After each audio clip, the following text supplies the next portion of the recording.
Bon, on va créer une petite animation ici pour vous faire voir les effets de la variable A sur le graphique de notre parabole de base, ou soit y égale à x au carré. Comme vous voyez ici, je suis dans le logiciel de Desmos, qui est une calculatrice graphique.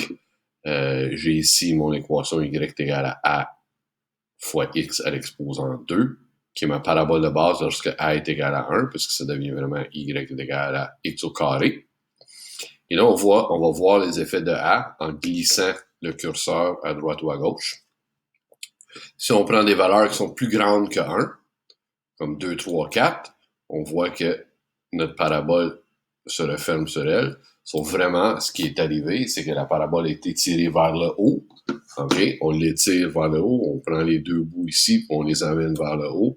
Puis on voit bien que quand on fait ça, on voit bien qu'elle devient beaucoup plus mince, mais les valeurs sont étirées vers le haut. Alors que quand on revient à la position de 1,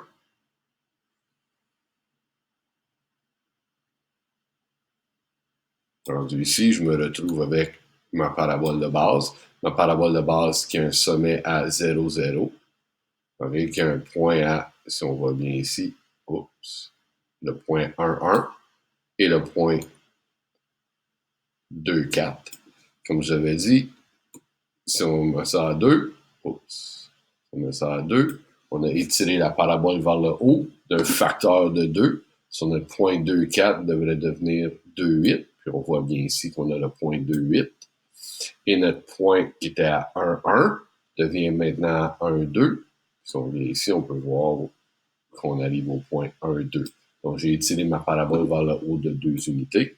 Je vais revenir à ma parabole de base, à 1 ici. Et là, je suis rendu à la parabole de base. Et là, si on se retrouve avec des valeurs entre 0 et 1, ben, comme 0,5, on voit très bien qu'on a pris les deux bouts de notre parabole, on les a écrasés vers le bas. Donc, le point qui était à 2, 4, on l'a écrasé de moitié de hauteur.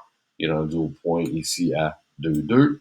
Le point qui était à 1, 1 est maintenant rendu à 0,1, 0,5. On le voit bien là. Okay? Donc, c'est ça qui arrive, c'est qu'on l'écrase, notre parabole, elle devient plus large, son ouverture devient plus grande. Et là, on remarque aussi que si on va dans les valeurs négatives, ben là, la parabole est ouverte vers le bas. En étant ouverte vers le bas, okay, ça c'est la valeur négative de A qui fait en sorte qu'elle est ouverte vers le bas. Et puis là, je vais remonter le graphique. Et quand on se retrouve à moins 1, on voit bien que c'est vraiment notre parabole de base, juste ouverte vers le bas. Elle a été réfléchie à travers de l'axe des X, une réflexion par rapport à l'axe des X. Et quand on devient plus grand que moins 1, mais c'est la même chose, elle a été tirée vers le bas de plus en plus. J'espère que ça va vous aider un petit peu à voir les effets de A sur nos valeurs de Y.